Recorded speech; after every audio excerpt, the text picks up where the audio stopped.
107 times, scientists tried to pull life from death. 106 times, they failed. In the scorching heat of northern India, where temperatures turn bone to dust and DNA to vapor, a team of geneticists stood over a 4,500-year-old grave in Rakhigarhi, the largest city of the ancient Indus Valley civilization. The woman buried there had been waiting in silence for 45 centuries. Her bones were fragile, her story forgotten, but locked inside those fragments was a code that could rewrite everything we thought we knew about who we are. Dr. David Reich, a Harvard geneticist, and Dr. Vasant Shinde, India's lead archaeologist, made one final attempt, the 107th sample. And this time, against every odd, the DNA survived. What they found was impossible. For 150 years, historians told us a story. They said ancient India was shaped by invaders from the north, warriors from the Central Asian steppes who swept down with horses and chariots, bringing with them a genetic marker called R101, the so-called Aryan gene, the conquerors who built civilization. But this woman, this single skeleton from the heart of the Indus Valley, carried none of it. Zero. Her genome was something else entirely, a ghost signature, a blend no one had ever documented before, 50 to 89% ancient Iranian hunter-gatherer, 11 to 50% Southeast Asian ancestry, a people who were here long before the so-called invasions, a people who were indigenous. And then came the real shock.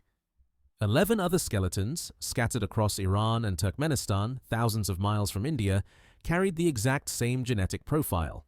But here's the thing. They were buried with South Asian artifacts, pottery, beads, tools. These weren't locals. These were migrants, traders, explorers, people from the Indus Valley who had traveled west, carrying their DNA into distant lands. But here's what nobody expected. When scientists compared her genome to modern populations across India, searching for her living descendants, one group rose to the top. A people living 2,000 kilometers south of Rakhigarhi. A people who spoke a completely different language. A people who had been written off as separate, as other, as unconnected to the great civilizations of the north. The strongest genetic match wasn't in the Indus Valley, it was in Tamil Nadu. The woman from Rakhigarhi had descendants, and they were Tamil, not distantly related, not loosely connected. The primary genetic continuity, the strongest living link to the Indus Valley civilization, runs through the veins of modern Tamil populations. The people of South India, speaking one of the world's oldest languages, carry the DNA of a civilization that vanished 4,000 years ago. But that's just the beginning. In 2009, Professor Partha Majumdar at India's National Institute of Biomedical Genomics began studying Tamil populations across Tamil Nadu. What he discovered defied everything geneticists expect when they study human diversity. Tamil castes, groups that have remained endogamous, marrying within their own communities for thousands of years, showed almost no genetic differentiation. Just 0.96% variation, less than 1%. Think about that. Across Tamil Nadu, whether upper caste or lower caste, or whether from the coast or the mountains, Tamils share a largely common ancestral origin. One genetic pool, one ancient source. This is the opposite of what happens in North India, where caste divisions show stark genetic stratification, clear evidence of mixing between different populations over time. But in Tamil Nadu, unity, continuity, a people unbroken. And the DNA itself tells an even older story. 70% of Indian Tamils carry a mitochondrial marker called haplogroup M, a maternal lineage that splits off from the human family tree 31,500 years ago. It's one of the oldest genetic signatures in Asia, passed from mother to daughter, generation after generation, for more than 300 centuries. On the paternal side, 21% of Tamil men carry haplogroup H, and 13% carry haplogroup L. Both are Indian signatures, genetic markers that are almost never found outside South Asia. Dr. Tumas Kivisild, a geneticist at Cambridge University, confirmed what these haplogroups mean. They represent Paleolithic settlers, people who arrived on the Indian subcontinent 40 to 50,000 years ago during the first great migration of Homo sapiens out of Africa. These aren't invaders, these aren't conquerors, these are the original inhabitants, and their descendants are Tamil. But if Tamils are genetically tied to the Indus Valley, if their DNA is a direct line to one of the world's greatest ancient civilizations, then one question remains. What happened to that civilization? Because around 1900 BCE, something catastrophic occurred.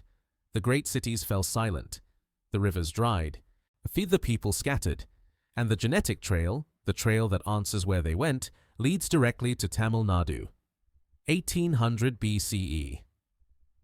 The Indus Valley is dying. The great rivers, the lifelines of civilization, are drying up. The monsoons have failed. Year after year, the rains don't come. The cities that once thrived with trade and ceremony and life are slowly emptying. Harappa, Mohenjo-daro, Rakhigarhi. Thousands of years of culture crumbling into dust. The people scatter. Some move east toward the Gangetic Plains, where new kingdoms will rise. Others vanish into the archaeological record, their fate unknown. But genetic evidence reveals something remarkable. A third wave, moving south. A migration so significant it would reshape the story of an entire region. They carried their DNA with them. And they carried something else. Fast forward to 2016. A small village in Tamil Nadu called Kizhadi. Archaeologists start digging, expecting maybe a few pottery shards, some scattered evidence of rural life. What they found instead was a bombshell. 13,000 artifacts, an entire urban settlement buried beneath the earth. And it was dated to 600 BCE, the late Iron Age, a time when Tamil history was supposed to be just beginning. But then they found the graffiti, on pottery, on storage jars, on everyday objects, symbols, scratched into the clay before it was fired. And these weren't random marks. They were structured, deliberate. They followed patterns. And when Dr. Amarnath Ramakrishna, the lead archaeologist, compared them to the undeciphered Indus script, the writing system that vanished when the great cities fell, he saw it immediately. They were identical. Not similar, not influenced by, identical. The same symbols, the same structure, the same visual language. Dr. Ramakrishna called it the evolutionary missing link between Indus script and Tamil Brahmi writing. A bridge. A connection across 2,000 years and 2,000 kilometers. Proof that the people who fled the collapsing Indus Valley didn't just bring their genes south, they brought their culture, their writing, their identity. But then the carbon dating came back, and everything changed because the dates didn't match 600 BCE. They came back 300 years earlier than anyone predicted, pushing Tamil urban civilization into a completely different historical era, an era that would force historians to rewrite the entire timeline of South India. 600 BCE just became 900 BCE. With a single laboratory result, Tamil civilization aged 3 centuries overnight. That might not sound like much, 300 years, but in the ancient world, it changes everything. Because 900 BCE, the 6th century before Christ, that's the time of Buddha, the time of the Persian Empire, the era when the Gangetic Plains were building their first great cities. And Tamil Nadu? According to every history book, every university course, every established timeline, Tamil Nadu was supposed to be rural, tribal, undeveloped, a backwater waiting for civilization to arrive from the north. Kizhadi proved that was a lie. Tamil urban culture wasn't younger. It wasn't derivative. It existed simultaneously with the Gangetic civilization. 2 parallel worlds developing at the same time, 2,000 kilometers apart. Kizhadi wasn't just a town. It was industrial. Archaeologists uncovered 7 massive furnaces, evidence of mass production, textile manufacturing, iron-smelting, advanced metalworking that required knowledge, infrastructure, trade networks. This was a civilization that knew how to organize labor, how to produce goods at scale, how to export to distant markets. And the proof of those markets? Roman roulette pottery, found right there in the trenches. distinctive wheel-turned ceramics that could only have come from one place, the Roman Empire, which means by 600 BCE, maybe earlier, Tamil merchants were already connected to international trade routes stretching all the way to the Mediterranean. But here's the thing. Kizhadi wasn't the only site hiding Tamil antiquity. 1876. A German archaeologist named Dr. Anjagor stumbles upon something extraordinary near the Tamarabarani River in southern Tamil Nadu, a place called Adichanallur. He starts digging and finds massive burial urns, huge clay pots, taller than a man, sealed with conical lids. Inside, skeletons, but not just bones. Iron weapons, swords, spears, arrows, thrust downward into the earth as if they were planted there with intention. Gold ornaments glinting in the dirt. Bronze vessels so thin, 0.2 millimeters, they were thinner than modern aluminum foil. The craftsmanship was extraordinary. For over a century, Adichanala was studied, catalogued, forgotten. But between 2004 and 2022, archaeologists returned. They excavated 169 giant burial urns, and in 2019 they sent samples for carbon dating. The results were 905 BCE to 1384 BCE. Some artifacts, bronze, gold, dating all the way back to the 13th century before Christ. Dr. T. Satyamurthy from the Archaeological Survey of India confirmed it. This is one of India's largest and oldest Iron Age burial sites. But in January 2025, Tamil Nadu's Department of Archaeology dropped a finding that didn't just rewrite Tamil history, it rewrote metallurgical history itself. 3,345 BCE. That's not a typo, that's not a mistake in the data. That's the age of iron smelting in Tamil Nadu, confirmed by new carbon dating from the burial sites at Adichanallur and Sivakkalai. 3,300 BCE, more than 5,000 years ago. To put that in perspective, this is before the pyramids of Egypt, before Stonehenge, as before the Bronze Age even began in most of the world. And in southern India, Tamil smiths were already mastering iron, one of the hardest, most transformative technologies in human history. At Adichanallur, deep in the earth at 220 centimeters down, organic materials tested at an average age of 2600 BCE. At Sivakkalai, the numbers went even further back, 3345 BCE, the earliest known iron-working civilization, not just in India, in the world. Tamil Nadu. Chief Minister M.K. Stalin stood before the Assembly in 2025 and said it plainly. This suggests the global development of iron-smelting technology may have originated here. And he wasn't alone in that claim.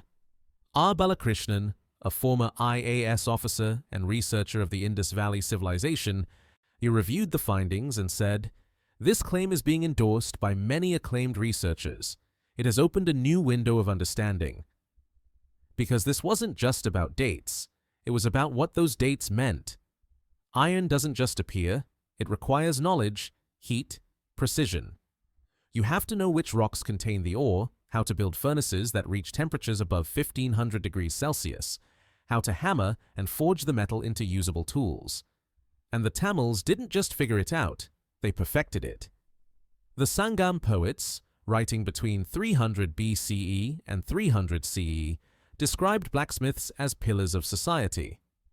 One verse from the Purananuru says it clearly, Kolaku Kadain, the duty of the blacksmith to give instruments for warfare, the sword, the spear, the tools of survival and power.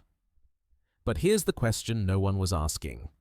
If Tamils mastered iron 5,000 years ago, if they were smelting, forging, exporting metal long before most of the world even knew what iron was, where did they take it? Because iron doesn't just stay in one place. It travels. It's traded. It's carried by merchants across deserts and seas, from hand to hand, from culture to culture. And the answer to that question? It showed up in a grave 4,000 miles away. 2014. A team of geneticists publishes a study in the journal PLOS1. They're analyzing skeletal remains from ancient Mesopotamia, the land between the Tigris and Euphrates, the cradle of civilization, home to the Sumerians, the Babylonians, the Akkadians. The skeletons date from 2500 BCE to 500 AD. Bronze Age to Roman period, a span of 3,000 years. And buried in the bones, as did the scientists find something impossible: mitochondrial DNA, haplogroup M65A. Now, mitochondrial DNA is passed from mother to child, unchanged generation after generation. It's a genetic signature, a fingerprint, and M65A is incredibly rare. It doesn't show up in Europe, it doesn't show up in Central Asia, it doesn't show up in the Middle East, except in these Mesopotamian graves. So, where does it come from? The scientists ran the sequence through every database they had. They compared it to thousands of modern populations across the world, searching for a match. And they found one. One place, one restricted area. Dindigul district, Tamil Nadu. The exact sequence: 16223, 16266, 16289 appeared in modern Tamil populations living in that specific region. Nowhere else, not in North India, or not in Pakistan, not in Iran or Afghanistan or anywhere along the ancient trade routes. Just Dindigul. Dr. Gayaneshwar Chaubey, who led the study, said it clearly. The affinities of ancient MK11 G107 mtDNA with South Indian Tamilians and its absence in other regions suggests Tamil merchants reached Mesopotamia. Tamil merchants in Mesopotamia, 4,000 miles from home. And this wasn't a one-time fluke. Historical records confirm it. During the 1st to 3rd centuries AD, Tamil traders were actively moving goods between South India and Rome via the Red Sea. The Periplus of the Erythraean Sea, an ancient Greek navigation guide, describes Tamil ports buzzing with foreign ships, loaded with gold and wine and glassware. And the archaeological proof? Pots. Fragments of pottery with Tamil Brahmi inscriptions, found at Qusir al-Qadim, an ancient Roman port on the Red Sea coast of Egypt. Physical evidence that Tamil merchants weren't just trading locally, they were crossing oceans. So Tamil DNA reached Mesopotamia. Tamil DNA reached Egypt. But what were they selling? Because these weren't just travelers. These were traders, merchants, people moving goods that were valuable enough to justify journeys of thousands of miles across hostile deserts and open seas. The answer lies in the world's most expensive trade network, one that drained Rome's treasury and made Tamil kingdoms fabulously, impossibly rich. The Sangam poets knew how to paint a picture. Listen to this, from the Akananuru, poem 149, written sometime between 300 BCE and 300 CE. The Yavana ships came with gold and returned with pepper, and Muziris resounded with noise. Yavana. Well, that's what the Tamils called the Greeks and Romans, foreigners, pale-skinned traders from across the western seas. And they came to Tamil ports, especially Muziris on the Malabar coast, with their ships heavy with gold coins, amphora jars of wine, bolts of linen, glass beads, and coral. And they left with pepper. Black pepper, the king of spices. So valuable in Rome that it was literally used as currency. A handful of peppercorns could buy you land. A sack could ransom a city. And the only place in the world it grew in abundance was here, in the tropical forests of South India. But pepper was just the beginning. Tamil merchants exported cardamom, pearls harvested from the Gulf of Mannar, beryl gemstones mined at Kodumanal, ivory from elephants, fine cotton textiles so delicate they were called woven wind, and iron, Tamil steel, are forged in furnaces that had been burning for 3,000 years. And Rome. Rome was obsessed. Roman historians like Pliny the Elder complained bitterly about the drain of gold flowing east to buy Tamil goods. He calculated that Rome was losing 100 million sesterces every year, a staggering fortune, just to feed its addiction to Indian luxuries. The trade was so massive, so one-sided, that it threatened the stability of the Roman economy. But the trade left more than just economic records. It left DNA. Geneticists studying Tamil populations noticed something unusual. Higher caste groups, especially the Velalars, the landowners and merchants, showed slightly elevated levels of Y chromosome haplogroup J2. That's a Mediterranean marker. Greek, Roman, Middle Eastern. In some Velalar communities, a J2 reaches 38.7%, almost 40%. Dr. Sengupta and his team, in a 2006 study, confirmed it. There was gene flow from Roman and Greek traders into Tamil populations. Not invasion, not conquest, trade, intermarriage, cultural exchange, and the proof is everywhere. Massive hoards of Roman coins have been found across Tamil Nadu, especially in Coimbatore and Madurai districts, gold ore stamped with the faces of emperors, Augustus, Tiberius, Nero. Thousands of them, buried in jars, hidden in temple foundations, scattered across the countryside. But here's the remarkable part. Tamil kings didn't just accept Roman coins, they defaced them, stamped over the emperor's face with their own symbols, then reissued them in their own name. It was a statement, a declaration of sovereignty. You can bring your gold. What but this is our land, our economy, our power. The trade flourished for centuries, until the 3rd century AD, when Rome collapsed into crisis and the ships stopped coming. It revived briefly in the 4th century, then ended for good in the 7th, when Islamic conquests severed the old sea routes. But Tamil genetic influence didn't just flow west, across the Arabian Sea to Mesopotamia and Rome. Because 2,000 kilometers to the southeast, on an island in the Indian Ocean, Tamil DNA created one of history's greatest genetic mysteries. 2025. A team of geneticists publishes a whole genome study in Nature India. They've sequenced the DNA of 54 Sri Lankans, 35 Sinhalese, 19 Adivasi, the indigenous people also called the Veda. The Sinhalese are the majority population of Sri Lanka, yet they speak an Indo-Aryan language related to Hindi and Bengali.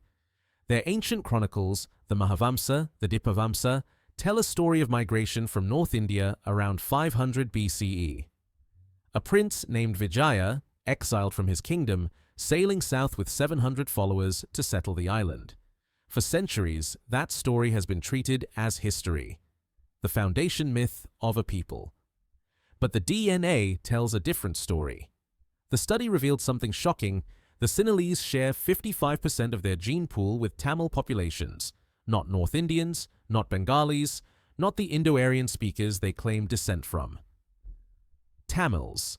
In fact, when geneticists plotted the data, Sinhalese and Sri Lankan Tamils clustered together, almost identical. Both groups showed the same South Indian Dravidian ancestry, the same genetic markers, and the same ancient lineages.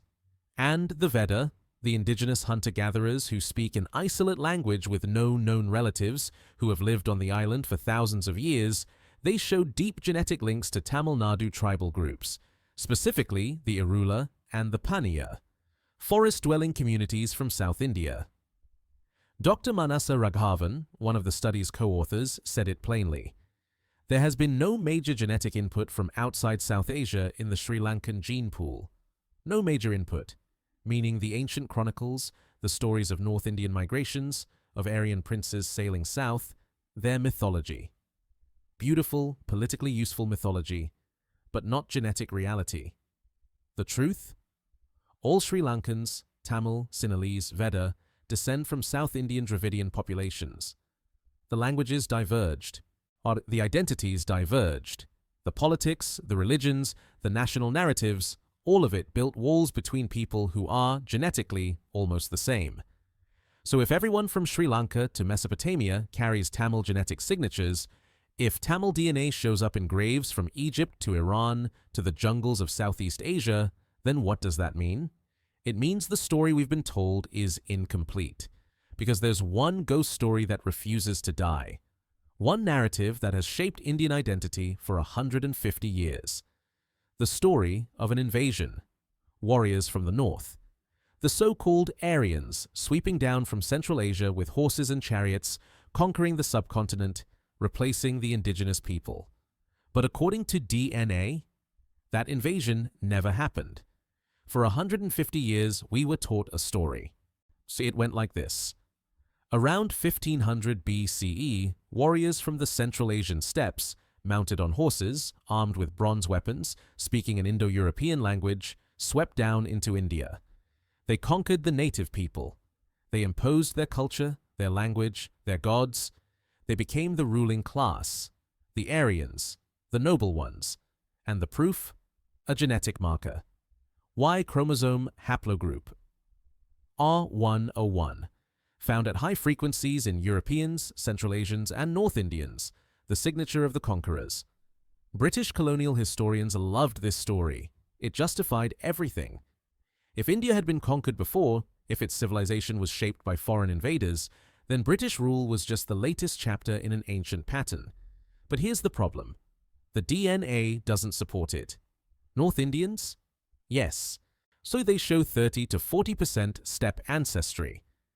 The genetic signature of those Central Asian migrations is real. It happened. Around 1500 to 1200 BCE, people from the steppes did move into the Indian subcontinent, and they mixed with the populations already living there. But Tamils? Virtually none.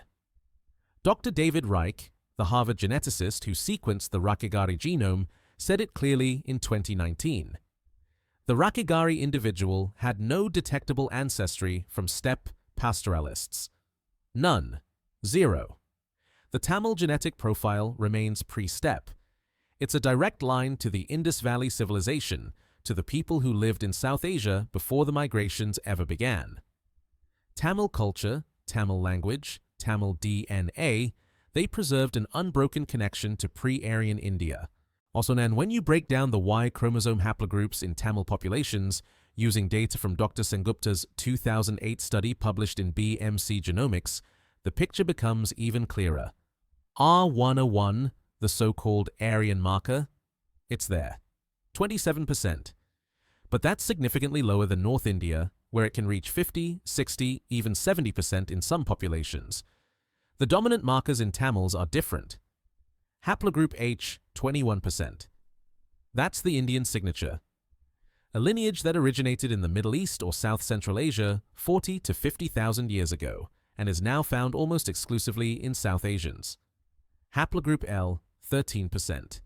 Directly linked to the Indus Valley civilization. A marker carried by the people who built Harappa and Mohenjo-Daro. And haplogroup J2, 11%. Mediterranean. Middle Eastern.